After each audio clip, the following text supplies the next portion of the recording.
కోనసీమ లడ్డు నేర్పిస్తాను. దానికి కావాల్సిన పదార్థాలు ఏంటో చూద్దామా. అటుకులు, 1 కప్పు అటుకులు, 1 కప్పు కొబ్బరి, అండ్ 1 కప్పు బెల్లం. చాలా సులువుగా చాలా తక్కువ ఇంగ్రీడియంట్స్ తోటి మనం తయారు చేసుకోవచ్చు.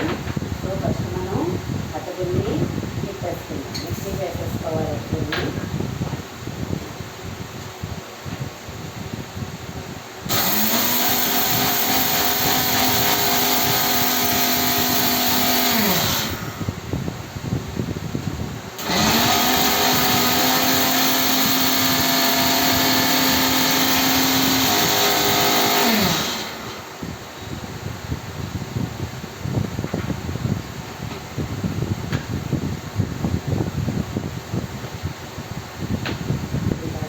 దీనిలోనే మనం కొబ్బరి బెల్లం కూడా వేసుకుని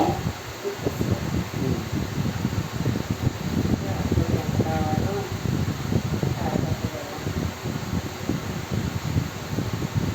కొబ్బరి ఎక్కువగా ఉంటే కూడా చాలా బాగుంటుంది.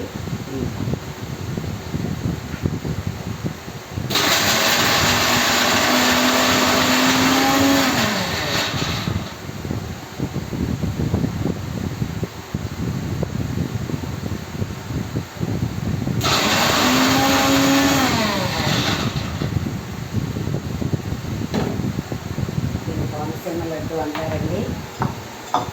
సో ముందర అటుకులు కూడా వేసేసుకుందాం.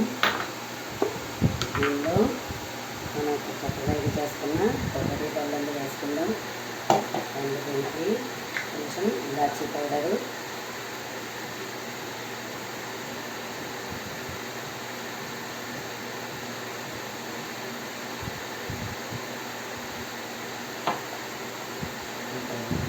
చక్కగా టైంగా టైప్ చేసుకోవడం.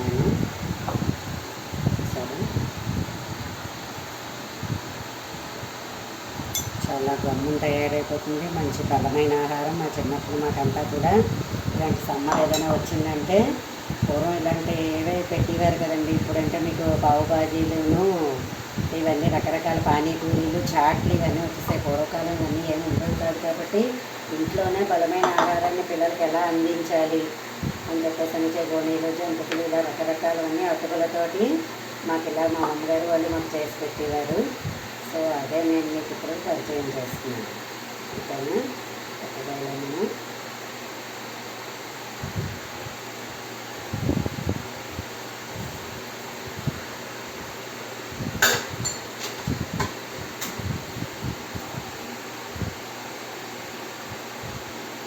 చాలా హెల్దీ ఆహారం చెప్పాలంటే. అటుకులు, కొబ్బరిలో ఫైబర్ ఉంటుంది, బెల్లంలో ఐరన్ ఉంటుంది.